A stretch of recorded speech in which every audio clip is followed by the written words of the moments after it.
2025년 8월 24일 동인교회 오전 예배를 하겠습니다. 다 함께 묵상으로 기도하시겠습니다.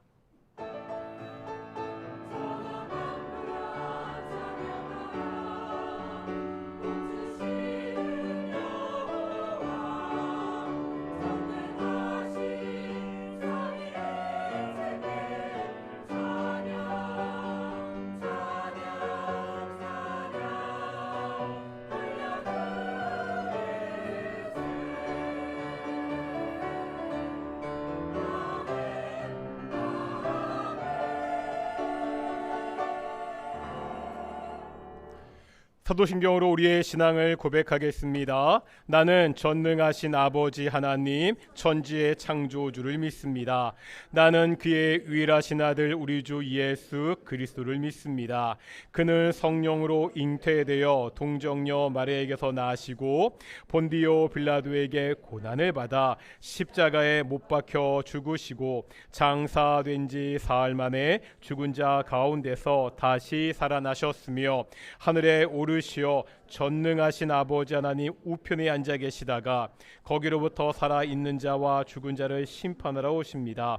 나는 성령을 믿으며 거룩한 공교회와 성도의 교제와 죄를 용서받는 것과 몸의 부활과 영생을 믿습니다. 아멘. 찬송가 37장 함께 찬양하시겠습니다. 찬송가 37장입니다.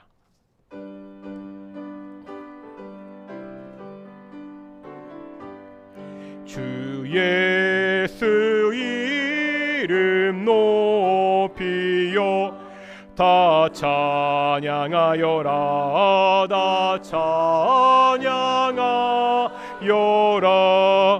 음멸유관을 들여서 만유의 주를 찬양하세 찬양 만유의 주 찬양 주 예수 당한 고난을 못 잊을 죄인아 못 잊을 죄인아 내 귀한 몸에 바쳐서 만유의 주를 찬양하세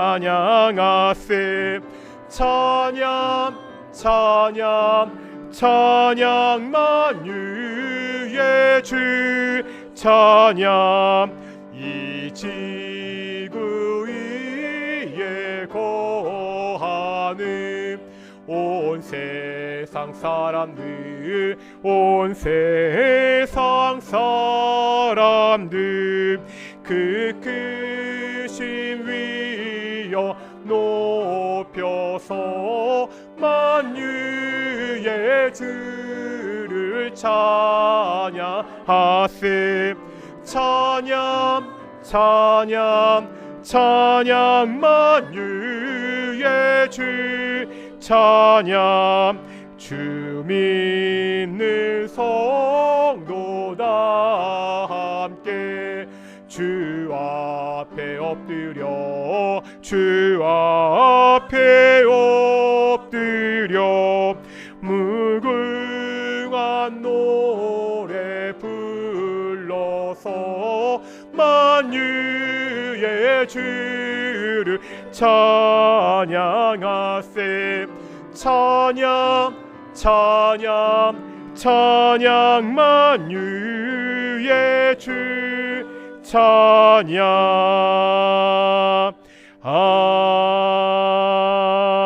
아멘. 성시 교독 60번 8번입니다. 이사야 40장 우리 첫 번째입니다. 이사야 40장 우리 함께 교독하시겠습니다. 외치는 자의 소리여 이르되 너희는 광야에서 여호와의 길을 예비하라 골짜기마다 도두어지며 산마다 언덕마다 낮아지며 고르지 아니한 곳이 평탄하게 되며 여호와의 영광이 나타나고 모든 육체가 그것을 함께 보리라. 말하는 자의 소리여 이르되 외치라. 대답하되 내가 무엇이라 외치리까 하니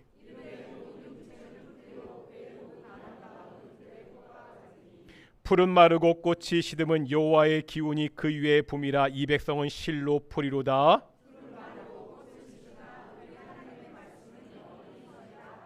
아멘. 자리에 앉으시겠습니다. 찬송가 88장 함께 찬양하시겠습니다. 찬송가 88장입니다.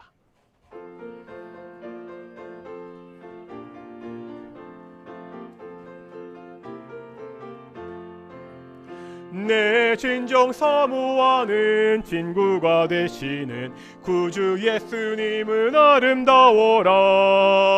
산 밑에 백합하여 빛나는 새벽별 주님 영원할 길 아주 없도다. 내 맘이 아플 적에 큰 위로 되시며 나 외로울 때 좋은 친구라. 주는 저 산 밑에 백합 빛나는 새벽별 이 땅 위에 비길 것이 없도다.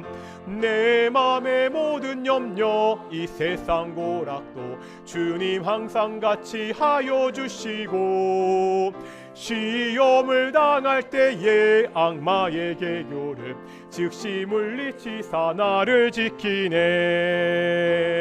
온 세상 날 버려도 주 예수 안 버려 끝까지 나를 돌아보시니. 주는 저 산 밑에 백합 빛나는 새벽별 이 땅 위에 비길 것이 없도다. 내 맘을 다하였어 주님을 따르면 길이 나를 사랑하리니. 물불이 두렵지 않고 창검도 겁없네. 주는 높은 산성 내 방패시라. 내 영혼 먹이시는 그 은혜 누리고 나 친히 주를 뵙기 원하네. 주는 저 산 밑에 백합 빛나는 새벽별 이 땅 위에 비길 것이 없도다.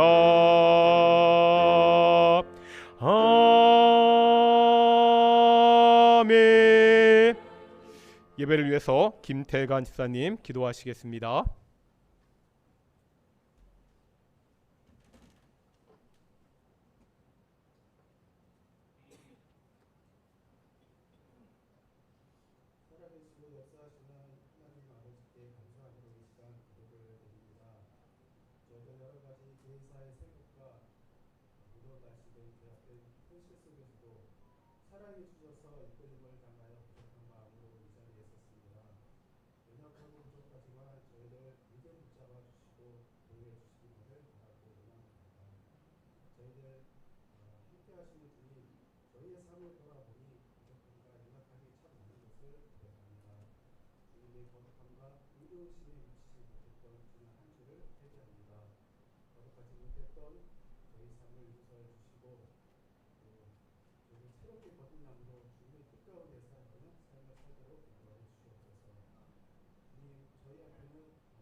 사랑하시는 귀한 영혼들이 많은 은혜와 축복의 통로로 쓰임받을 수 있도록 도와주시옵소서. 그들의 인생 전반을 주님께서 책임져 주시고 그들의 행동에 늘 개입해 주셔서 존경받는 우리 권사님들의 발을 짓도록 허락해 주시옵소서. 또한 우리 교회 연로하신 어르신들의 어미를 보살펴 주시며 육체의 불편함을 물리쳐 주시고 건강한 믿음의 삶을 허락하여 주시기를 더 간절히 소망합니다. 시간 정성으로 준비한 알레리 성가대의 찬양 소리를 기쁨으로 훈장하여 주시며 저희가 영광 받아 주시옵소서. 또한 말씀을 준비하시고 당에 세우신 우리 사랑하는 김덕종 목사님 늘 성령 충만케 감동케 해주셔서 우리 목사님과 그 가정이 신령한 목회자로서의 그 행보에 부족함이 없도록 사모님과 자녀의 앞에도 늘 활동으로 역사하여 주시옵소서. 그러므로 더욱 동의교회를 굳건한 반석 위에 세워주시기를 바라고 원하오며 보다 응답하게 주시옵소서. 오늘도 말씀을 사모하며 나아가오니 믿음과 지혜와 용기를 차고 넘치게 부어주시옵소서. 예배의 시종을 주님께 인도하며 예수님 이름으로 감사하며 기도드립니다.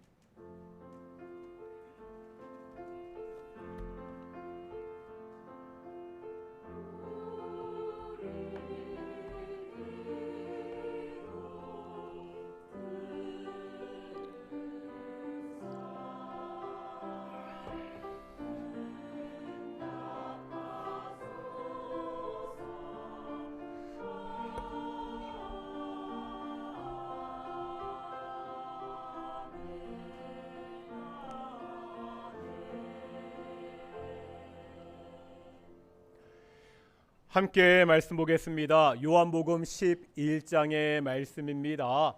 요한복음 11장 25절에서 26절까지 말씀입니다. 요한복음 11장 25절부터 26절 말씀, 우리 두 절 또 길지 않은 말씀이거든요. 다 같이 한번 25절, 26절 함께 봉독하겠습니다. 요한복음 11장 25절과 26절입니다. 읽겠습니다. 시작. 예수께서 이르시되 나는 부활이요 생명이니 나를 믿는 자는 죽어도 살겠고 무릇 살아서 나를 믿는 자는 영원히 죽지 아니하리니 이것을 내가 믿느냐. 아멘. 이 시간 갈리 찬양대 창으로 하나님께 영광 돌리시겠습니다.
아멘. 오늘도 찬양 감사합니다. 우리 앞뒤 저분들과 또 인사하겠습니다. 하나님이 우리와 함께 하십니다. 오늘 동익교회 예배도 하나님의 영광의 임재가 있는 귀한 예배가 되기를 축원합니다. 그동안 목회하면서 참 많은 장례 예배를 인도했습니다. 제가 처음 장례 예배를 인도한 것은 목사가 되기 전에 전도사 시절이었습니다. 교회에 큰 행사가 있어서 제가 화장장에 가서 마지막 예배를 인도하게 되었습니다. 이 처음 장례 예배를 인도하는데 준비하는데 굉장히 힘들었습니다. 이게 단지 처음 하기 때문이 아니었습니다. 그 장례는 20대 청년의 장례였습니다. 20살이 조금 넘은 청년이 사고로 숨지고 말았습니다. 그 교회가 제 모교였기 때문에 그 청년을 어릴 때부터 잘 알고 있었습니다. 어떠한 말씀을 어떻게 전해야 되는지 정말 막막했습니다. 어린 아들을 불의의 사고로 잃은 부모의 눈물 앞에, 오빠를 갑작스럽게 잃은 동생의 슬픔 앞에 선다는 것이 정말 힘들었습니다. 그때 제가 전했던 말씀이 바로 오늘 본문입니다. 예수님이 부활이고 생명이십니다. 이것을 믿는 사람은 살 수 있습니다. 다른 말씀을 전할 수가 없었습니다. 어떠한 상황에서도 예수님이 우리의 소망이 되신다는 이 말씀을 전했습니다. 오늘 본문이 있는 요한복음 11장에 보면 감당하기 힘든 어려움을 겪고 있는 한 가정이 나옵니다. 나사로의 가정입니다. 먼저 이 나사로의 비참한 상황을 보겠습니다. 1절에 보면 병든 자라고 나오고요. 2절에도 병들었다고 나오고 있습니다. 3절과 6절에도 보면 이 나사로가 병들었다 기록되어 있습니다. 지금 나사로는 병이 들었습니다. 그런데 이 병은요, 쉽게 치료될 수 있는 병이 아니었습니다. 굉장히 심각한 병이었죠. 결국 나사로는 이 병으로 죽고 말았습니다. 성경에 나사로가 이때 몇 살인지 나오지 않습니다. 다만 아직 결혼하지 않은 것으로 보아 많이 잡아도 30대 초반 아니면 20대였을 겁니다. 결혼도 하지 않은 젊은 나이의 청년이 병으로 죽은 비참한 상황입니다. 그런데 오늘 본문에 보면 이 비참함을 더 잘 보여주는 구절이 있습니다. 17절입니다. 여기 17절에 보면 무덤에 있은지 이미 나으리라, 이런 구절이 있죠. 여기서 이 나으리라는 시간을 좀 생각해 봐야 됩니다. 당시 유대인들은요, 사람이 죽으면 그 영혼이 시신 주위를 3일 동안 맴돈다고 믿었습니다. 혹시 다시 살아날 가능성이 있는지를 살피다가 이제 나흘 넷째 날이 되면 부패가 시작되고 그 영혼도 완전히 떠난다고 그렇게 여겼습니다. 그래서 17절에 있는 무덤에 있은지 이미 나으리라, 이 말은 되살아날 가능성이 전혀 없는 완전히 죽은 상태라는 것을 표현하는 그러한 묘사입니다. 이처럼 나사로는요, 철저하게 비참하고 무기력한 존재로 나타나고 있죠. 병든 사람, 근데 그 병을 이기지 못하고 죽음을 맞이하는 사람입니다. 병과 죽음의 벽 앞에 아무것도 하지 못하고 무기력하게 당하고 있는 인간의 모습을 우리에게 보여주고 있습니다. 그런데요, 이 비참함이 나사로 한 사람으로 끝나지 않습니다. 이제 누가 남아 있죠? 우리가 이 나사로의 누이를 알고 있잖아요. 마르다와 마리아입니다.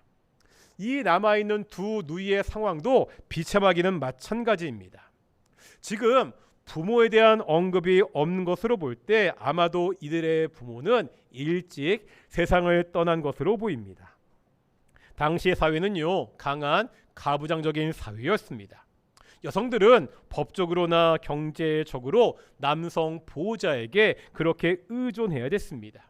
그런데 이제 오빠 나사로가 죽었잖아요. 남아있는 이 두 여동생은요, 자신들을 보호할 수 있는 울타리가 없어졌습니다. 부모님 대신 의지하면서 살았던 이 오빠의 갑작스러운 죽음은 두 자매에게도 큰 슬픔이고 충격이었습니다. 병들어 죽은 지 4일이 지나서 아무런 가망성이 없는 나사로, 부모 대신 그렇게 의지하면서 살았던 오빠의 죽음, 정말 심각하고 비참한 형편에 있는 가정의 모습을 오늘 본문은 우리에게 보여주고 있습니다. 이런 가정에 어떠한 소망이 있지요? 만약에 우리가 남아있는 이 마리아 마르다 두 자매에게 위로해야 된다면 어떤 말로 위로할 수 있습니까? 함께 울어줄 수 있지요. 함께 아파할 수 있습니다. 하지만 우리가 더 이상 할 수 있는 것은 없습니다. 하지만 예수님은 다릅니다. 예수님은요, 이 모든 문제를 해결할 수 있습니다. 도무지 희망이 보이지 않는 이러한 상황에서도 우리에게 소망을 주실 수가 있습니다. 예수님이 부활과 생명이 되시기 때문입니다. 나사로의 가정이 겪었던 이 비참함은요, 단지 한 가정의 문제가 아닙니다. 영적으로 보면 이 땅에 살고 있는 모든 사람들이 똑같이 겪고 있는 상황입니다. 우리가 에베소 2장의 말씀을 배울 때요, 하나님을 떠난 사람이 어떠한 모습이었는지 우리가 자세하게 공부한 적이 있었습니다. 에베소서 2장 1절에 보면 허물과 죄로 어떠한 상태라고요? 죽었던 자라고 말씀하고 있습니다. 이 죽음은요, 육체적 죽음을 의미하지 않습니다. 영적인 죽음입니다. 영적인 죽음이 뭐라고 말씀드렸지요? 영적인 죽음은 하나님과의 분리입니다. 하나님과 분리된 사람들은 이미 영적으로 죽은 사람들입니다. 이런 거지요. 우리가 가지에서 그 꽃을 꺾으면 그 꽃은 살아 있습니까? 죽어 있습니까? 그렇죠. 당장 보기에는 살아 있는 것처럼 보이지만 그 꽃은 죽어 있습니다. 가지에서 떨어져 있으니까 가지로부터 더 이상 물과 영양분을 공급받지 못하기 때문입니다. 똑같다는 거예요. 하나님과 분리된 사람은 이 꺾인 꽃과 같은 처지입니다. 당장은 살아 있는 것처럼 보입니다. 하지만 이미 죽은 존재라는 거예요. 꺾인 꽃이 시든 것처럼 결국은 이 살아 있는 것처럼 보이는 이 육체도 다 죽게 된다는 거예요. 창조주 하나님을 떠난 모든 사람은 이미 영적으로 죽은 사람입니다.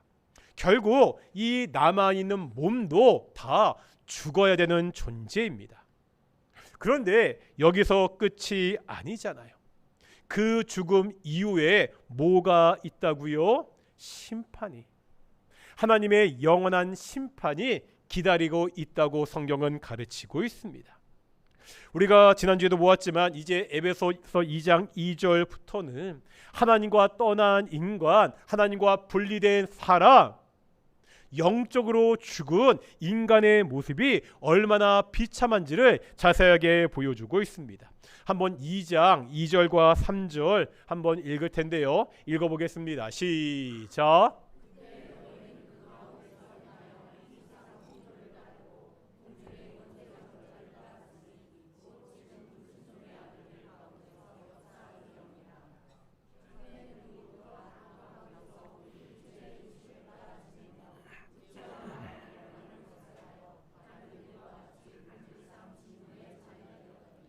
어떤 상태라고요? 세상의 악한 풍조를 따릅니다. 악한 사탄을 따릅니다.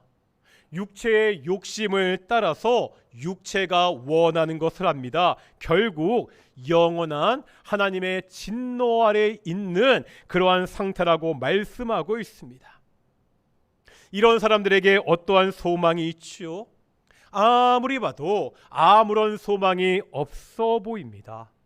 그런데 성경은 이러한 사람들에게 여전히 소망이 있다고 말씀하고 있습니다. 누구에게 소망이 있다고요? 예수님에게 소망이 있습니다. 이유가 뭐죠? 예수님이 부활과 생명이 되시기 때문입니다. 그렇다면 이제 질문해야 됩니다. 왜 예수님이 부활과 생명이 되시죠? 사람에게 가장 심각한 문제는 죽음입니다. 어린 아들의 죽음 앞에 눈물을 흘리는 부모의 아픔이 있습니다. 사랑하는 오빠의 죽음 앞에 하염없이 슬퍼하는 자매의 눈물이 있습니다. 젊어서 사고나 병으로 죽는 것이 다가 아닙니다. 사람은 결국 다 죽잖아요. 왜 사람이 이렇게 죽어야 되죠? 보통 사람들은요, 이렇게 사람이 죽는 것이 모든 사람이 당해야 되는 당연한 운명이라고 그렇게 생각합니다. 사람의 인생을 생, 노, 병, 사 이렇게 요약하잖아요. 생이 뭐죠? 사람이 태어납니다. 로, 사람이 늙습니다. 병, 사람들이 병에 들고요. 사, 결국 사람이 그 죽음으로 생을 마감합니다. 사람이 태어나서 죽는 것은 자연스러운 일이라고 생각합니다. 그런데 그렇습니까? 그렇지 않습니다. 사람의 죽음은 자연스럽지도 당연하지도 않은 일입니다.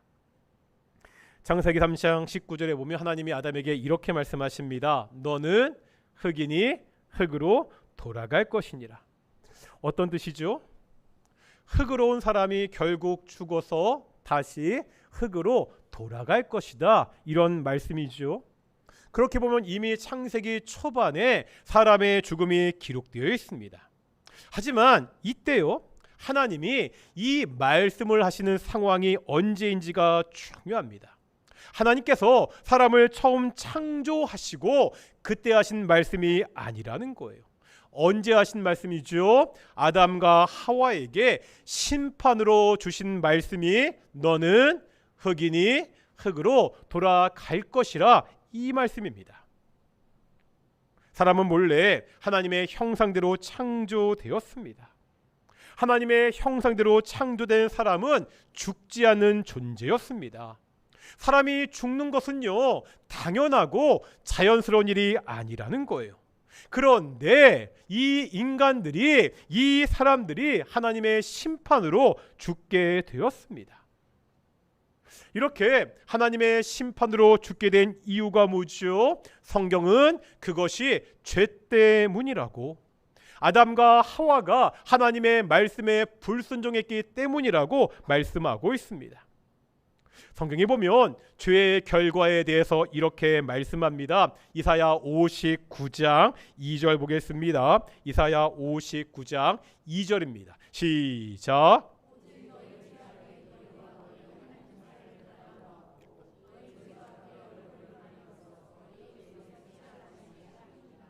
뭐라 말씀하죠? 죄가 하나님과 너희 사이를, 하나님과 사람 사이를 갈라 놓았다고, 분리했다고 말씀하고 있습니다. 죄를 지은 사람은 이제 하나님과 분리된 존재입니다. 바로 죄가 사람에게 죽음을 가져왔다고 성경은 가르치고 있습니다.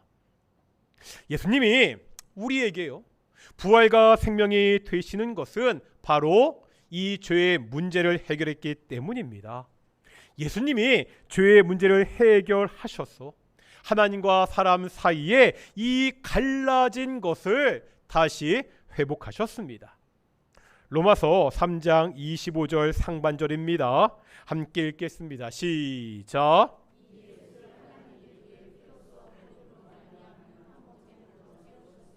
아멘. 여기 보니까 하나님이 예수님을 뭐로 세우셨다고요? 화목제물. 이때 이 화목제물로 번역된 단어는 헬라어로 실라스테리온이라는 단어입니다.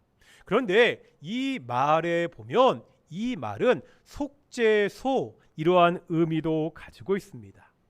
속죄소 많이 들어보셨죠? 제가 설명을 드린 적이 있습니다.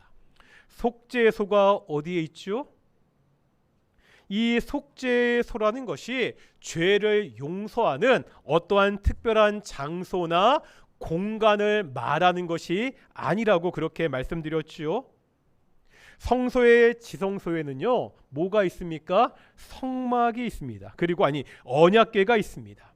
그 성막 지성소 가장 깊은 곳에 하나님의 언약궤가 있는데, 이 언약궤의 뭐가? 덮개의 이름이 속죄소입니다. 왜 이 언약궤의 덮개가 속죄소가 되죠? 레위기 16장에 보면 대속죄일의 규례가 나옵니다. 이날은요, 온 이스라엘의 죄를 1년에 한 번 완전히 사는 날입니다. 이날 대제사장은요, 지성소 안으로 들어가 뭐를 하죠? 그 언약궤 덮개에 피를 뿌리게 됩니다. 이 피가 어떠한 역할을 하는 겁니까? 이 언약궤는요, 하나님의 임재의 상징이잖아요. 이 언약궤에 뿌려진 피가 이스라엘 백성들의 죄를 하나님 앞에서 가리는 거예요. 이 피가 뿌려진 언약궤, 그 덮개가 우리의 죄를 용서하는 속죄의 장소, 속죄소라는 겁니다. 예수님이 화목 제물이 되셨습니다. 예수님의 십자가 사건입니다. 예수님이요, 십자가 위에서 우리 죄를 대신해서 피를 흘리셨습니다. 예수님이 십자가에서 흘리신 이 피가, 예수님의 보혈이 우리의 죄를 하나님 앞에서 가린다는 거예요. 그래서 이제 우리가 하나님과 화목하게 되었습니다. 하나님과 화목하게 되었잖아요. 이제 우리가 더 이상 사망과 죽음의 권세 아래 있지 않습니다. 그래서 오늘 본문에 보면 우리에게 분명히 말씀하고 있죠. 25절 26절 다시 한번 읽겠습니다. 시작.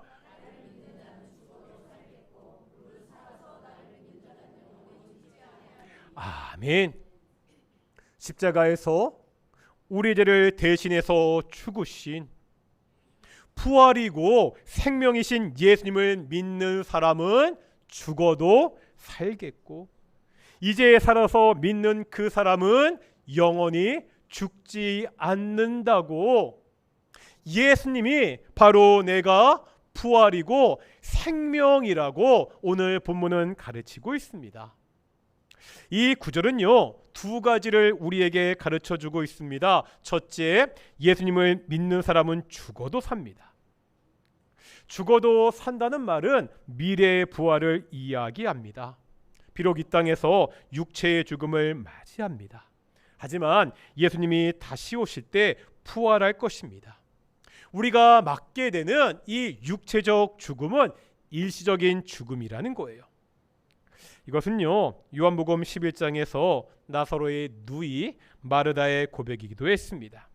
예수님은요, 이미 죽은 나사로가 다시 살 것이라고 말씀하십니다.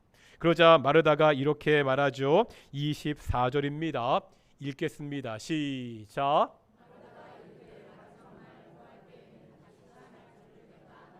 아멘. 마르다도요, 나사로가 자기의 오빠가 마지막 부활의 때에 다시 살 것을 믿었습니다.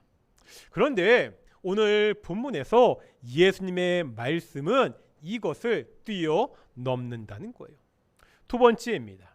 이제 살아서 믿는 사람은 영원히 죽지 않는다고 말씀하고 있습니다. 이 말이 살아서 이 땅에서 예수님을 믿으면 육체적 죽음을 맛보지 않는다는 것이 아니에요. 예수님을 믿으면요, 하나님과 깨어진 관계가 회복이 됩니다. 영적으로 죽었던 사람이 중생, 새로운 생명을 얻게 됩니다. 우리가 이 땅에서 얻은 이 새로운 생명이 영원히 계속된다는 거예요. 비록 내 육체가 죽더라도 이 생명의 관계가 깨지지 않습니다. 그리고 결국 마지막 날 다시 부활합니다. 그러기에 예수님을 믿는 사람은 영원히 죽지 않는다고 말씀하고 있습니다. 이 말씀은요, 우리가 받은 구원의 현재성, 우리가 구원받았는데 이 구원의 현재성을 강조하고 있습니다. 내가 받은 구원은요, 우리가 소유한 생명은 먼 훗날의 일이 아니라는 거예요. 나중에 죽어서 부활할 때의 일이 아니라는 겁니다. 지금 이 땅에서 살아서 예수님을 믿는 사람은 이미 영원한 생명을 소유한 사람들입니다. 제가요, 천국에 대해서도 이렇게 설명했습니다. 천국과 관련해서 제가 누누이 강조해서 드렸던 말씀이 있습니다. 한번 이 문장 하나 보여주시겠습니까?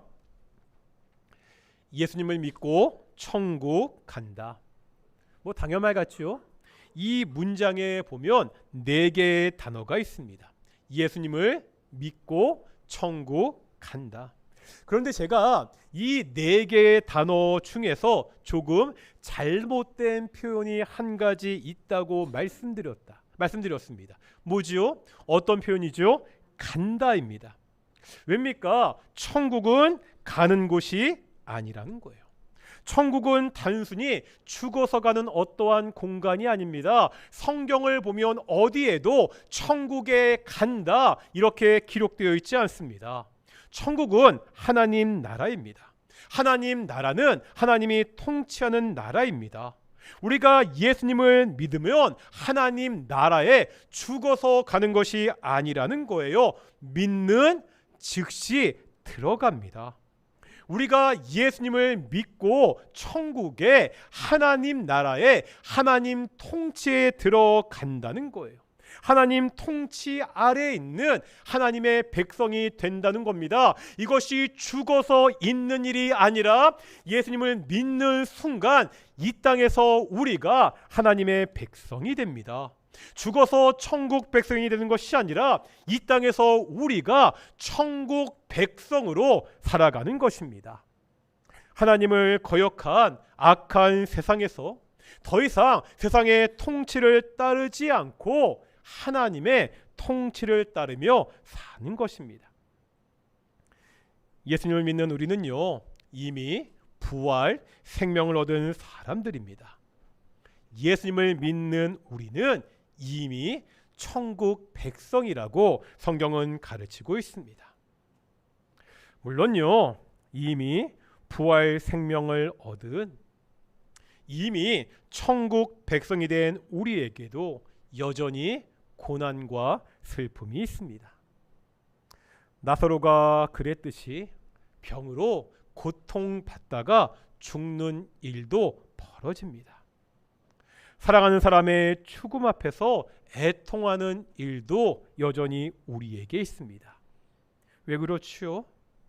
우리가 예수님을 믿는데 이미 우리가 영원한 생명을 소유하고 있는데 왜 우리에게 이러한 일이 닥치는 거지요?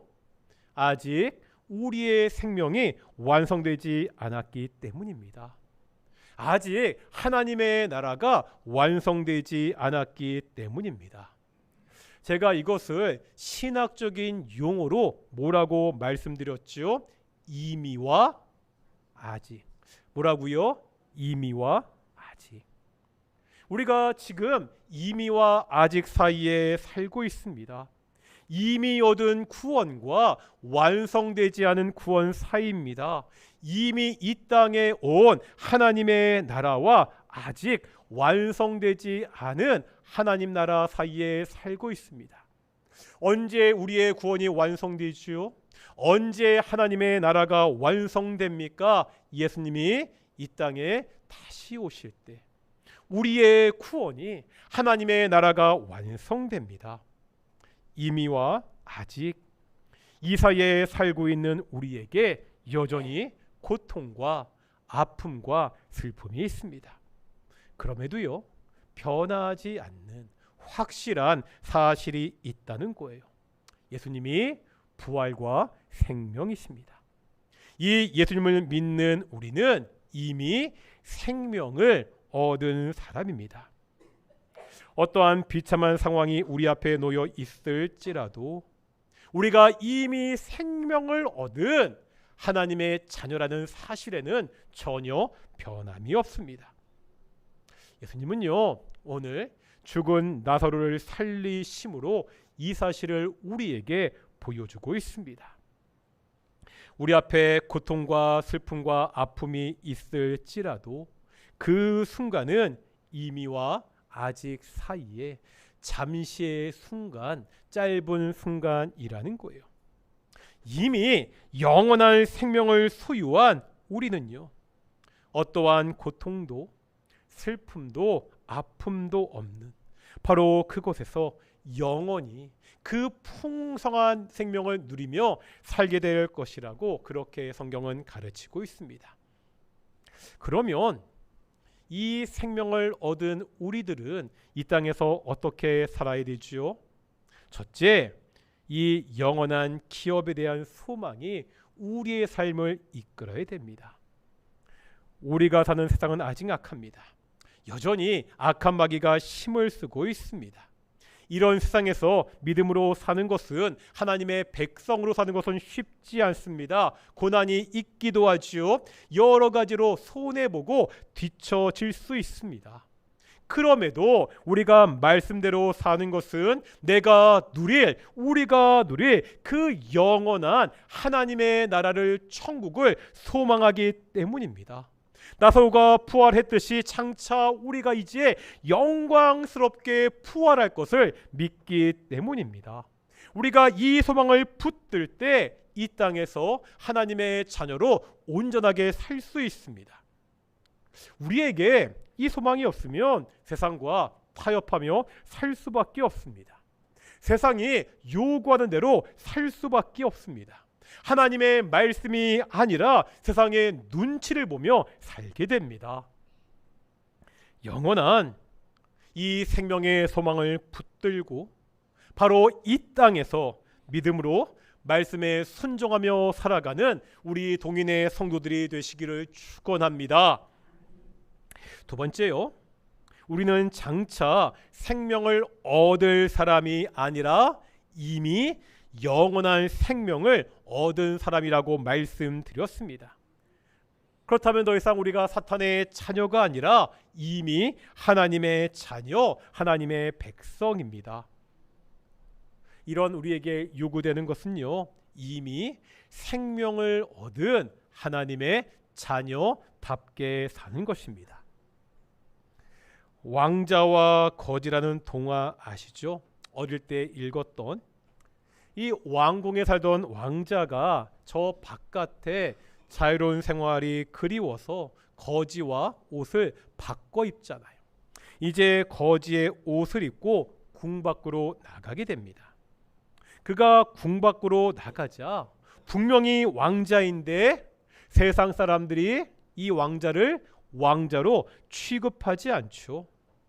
아무리 내가 왕자라고 주장해도 씨알도 안 먹힙니다. 이유가 뭐죠? 그 왕자가 거지 옷을 입고 있기 때문입니다. 우리가 언제까지 거지 옷을 입고 사람들에게 보여야 됩니까? 우리가 왕자라면 왕자답게 살아야 됩니다. 왕자의 옷을 입고 왕자다운 생활을 해야 됩니다.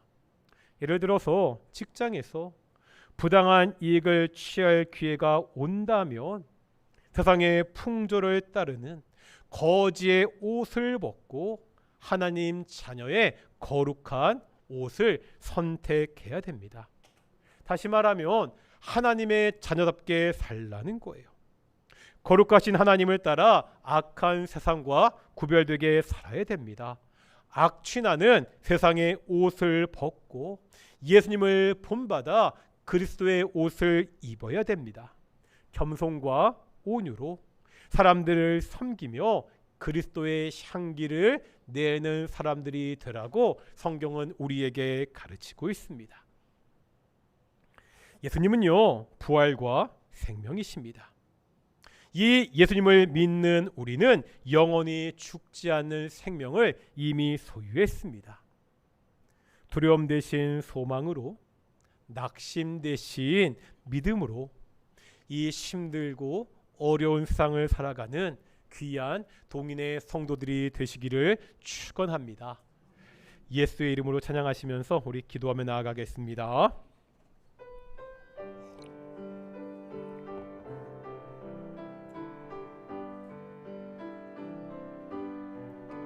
예수의 이름으로 나는 일어서리라. 주가 주신 능력으로 나는 일어서리라. 원수가 날 향해 와도 쓰러지지 않으리. 주가 주신 능력으로 주가 주신 능력으로 주가 주신 능력으로 일어서리. 예수의 이름으로 나는 일어서리라. 예수의 이름으로 나는 일어서리라. 주가 주신 능력으로 나는 일어서리라. 원수가 날 향해 와도 쓰러지지 않으리. 주가 주신 능력으로 주가 주신 능력으로 주가 주신 능력으로 예수의 이름으로 나는 일어서리라. 예수의 이름으로 나는 일어서리라. 주가 주신 능력으로 나는 일어서리라. 원수가 날 향해 와도 쓰러지지 않음은 주가 주신 능력으로 주가 주신 능력으로 주가 주신 능력으로. 우리 마지막으로 찬양하겠습니다. 예수의 이름으로 나는 일어서리라. 예수의 이름으로 나는 일어서리라. 주가 주신 능력으로 나는 일어서리라. 원수가 날 향해 와도 쓰러지지 않으리. 주가 주신 능력으로 주가 주신 능력으로 주가 주신 능력으로 일어서리. 우리가 살다가 보면 여러 가지 어려움과 아픔과 슬픔이 있을 때가 있습니다. 우리를 넘어뜨리는, 우리를 좌절시키는 염려와 걱정과 근심이 있을 때가 있습니다. 그럼에도 우리가 좌절하지 않고 넘어지지 않고 다시 일어날 수 있는 것은 예수의 이름이 우리에게 있기 때문입니다. 그 예수의 이름이 우리에게 부활과 생명이 되기 때문입니다. 우리가 이 예수의 이름을 믿고 의지할 때 이 땅 가운데 어떠한 어려움이 있을지라도 어떠한 아픔과 고통이 있을지라도 오직 주가 주신 그 능력으로 다시 일어나 살아갈 수 있습니다. 기도하겠습니다. 내가 부활과 생명 되신 그 예수님을 믿고 이 땅 가운데 그 영원한 생명을 소유한 자로서 그렇게 살아갈 수 있도록 어떠한 상황에서도 오직 예수님을 의지하며 살아가는 사람들, 이 악한 세상에서 하나님의 자녀답게 살아가는 그러한 성도들이 될 수 있도록 우리 함께 기도하며 나아가겠습니다. 함께 기도하시겠습니다. 거룩하고 존귀하신 아버지 하나님, 우리에게 부활이고 소망이고 우리에게 생명 되신 예수님 이 땅에 보내주셔서 우리가 그 예수님을 믿음으로 우리가 부활과 생명을 얻고 이제 하나님의 자녀가 되게 하심을 정말로 감사드립니다. 그런데 여전히 우리가 악한 세상에 살고 있기 때문에 우리에게 어려움이 있을 때가 있습니다. 고통이 있을 때가 있습니다. 슬픔이 있을 때가 있습니다.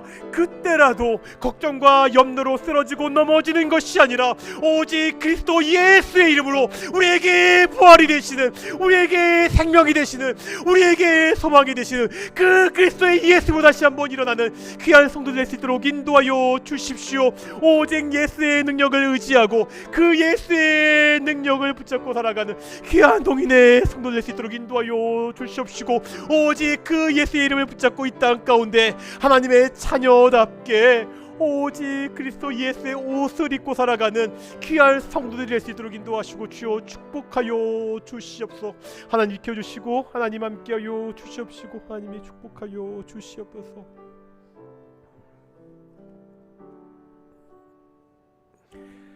거룩하고 존귀하신 아버지 하나님, 우리가 이 세상에서 부활과 생명 되신 예수님을 믿고 영원한 생명을 얻게 하심을 감사드립니다. 하나님, 우리가 받은 이 생명을 붙잡고 살아가는 성도들이 될 수 있도록 인도해 주시옵소서. 영원한 하나님 나라를 사모하는 성도들, 이 땅 가운데 하나님의 자녀답게 그리스도 예수의 옷을 입고 살아가는 귀한 동인의 성도들이 될 수 있도록 인도해 주시옵소서. 감사드립니다. 이 모든 말씀 예수님의 이름으로 기도드렸습니다. 아멘. 찬송가 213장 함께 찬양하시면서 헌금 봉헌하겠습니다.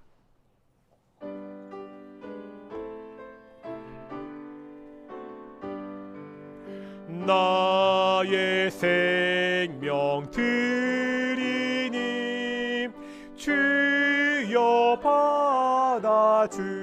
받아주셔서 세상 살아갈 동안 찬송하게 하소서. 나의 시간 드리니 주여 받아주셔서 평생토록 주 위에 봉사하게 하소서.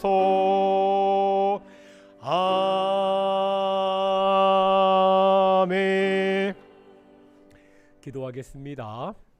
사랑과 은혜가 충만하신 아버지 하나님, 감사드립니다. 복된 날 주일날 우리가 하나님의 예배당에 나와 하나님께 예배하게 하심을 정말로 감사드립니다. 매일매일 살아갈 때 내 심과 내 지혜와 내 능력을 의지하지 않고 오직 하나님의 심과 지혜와 능력을 의지하며 살게 하심을 감사드립니다. 우리가 매일같이 하나님이 공급하시는 것으로, 하나님이 주시는 것으로 살게 하심을 감사드립니다. 하나님, 모든 것에 감사하여서 하나님이 우리에게 공급하신 것 중에 작은 것을 예물로 드립니다. 이 예물이 쓰일 때 오직 하나님의 뜻이 성취될 수 있도록 인도해 주시옵소서. 하나님, 지금도 병원에서 치료받고 있는 동인의 성도들이 있습니다. 하나님, 치료하여 주시옵시고, 하나님, 우리 가정에서 예배할 수밖에 없는 그러한 동인의 성도들도 있습니다.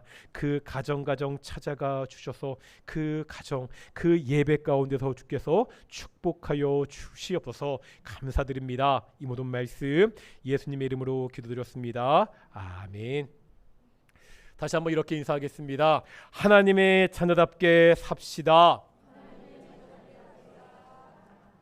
이 악한 세상에서 거룩한 하나님의 자녀답게 그리스도 예수의 옷을 입고 살아가는 우리 귀한 동인의 성도들이 되시기를 축원합니다.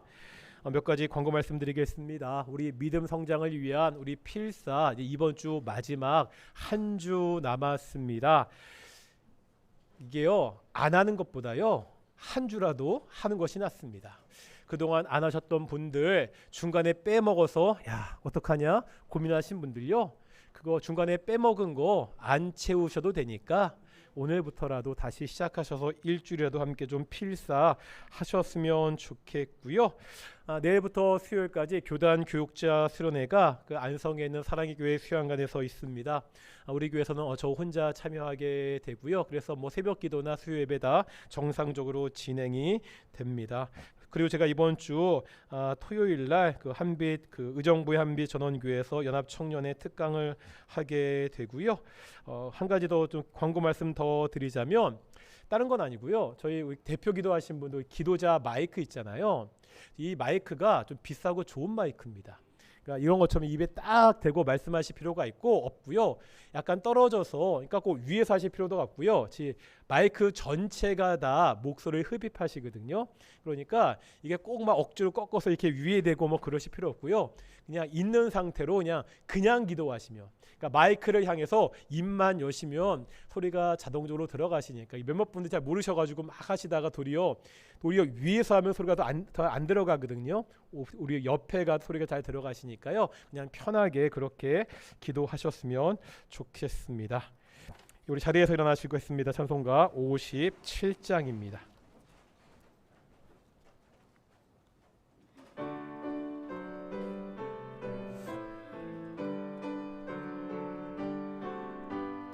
오늘 주신 말씀에 새 힘 얻어서 세상으로 나가서 살아갈 때에 나 혼자 힘으로 늘 부족하오니 주여 나를 도우사 승리하게 하소서.